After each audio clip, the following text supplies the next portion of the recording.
Welcome back everyone to Intro to Investing. In the last video, we talked about the different types of investments you can make, and in today's video, we're just going to talk about the stock market. So what is the stock market? Well, first, let's discuss the concept of a market. A market is essentially a place where buyers and sellers meet in order to exchange money for goods. For example, when you go to the supermarket to buy food, you're acting as a buyer and the store is acting as a seller. The stock market works in a very similar way. The stock market is where buyers and sellers meet in order to exchange stock. Two examples of markets in which stock is exchanged are the New York Stock Exchange, abbreviated as NYSE, as well as the NASDAQ market. So now we have to ask, what kinds of things affect stock growth and loss? Keep in mind that these aren't the only factors that affect stock prices. The list of things that make stocks rise and fall is pretty much impossible to track.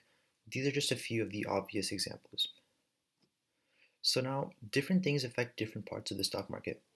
When it comes to the entirety of the stock market, or all stocks, it will usually take quite a bit to impact the entire market.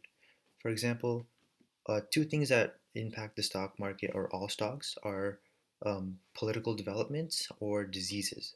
For example, if the president makes a certain announcement or when a new president is elected, that tends to shift the stock market quite a bit. Whether it goes up or down really depends on the announcement or the political development itself. Another more recent example would be diseases. For example, look at the COVID-19 virus and its effect on the stock market. Moving down to things that affect certain industries, for example, the airline industry, the tech industry, etc., etc. Things that affect stocks in this part usually have to do with the needs of the people. If more people need a certain product or service, the companies who fall into that industry are likely to see an increase in the stock price. Finally, we have things that affect the stock of only a specific company. These things include like when a company reveals a new product, or perhaps when the company is undergoing a change in leadership. Now, the last item on that list is product or leadership issues. An example of this could be when the Samsung Note 7 phone started to explode, or when Elon Musk was removed as Tesla's chairman for tweeting that he would take the company private at $420 a share. Now that concludes this relatively short video. I'll see you guys next time where we're going to talk more about the basics on how to conduct research on stocks.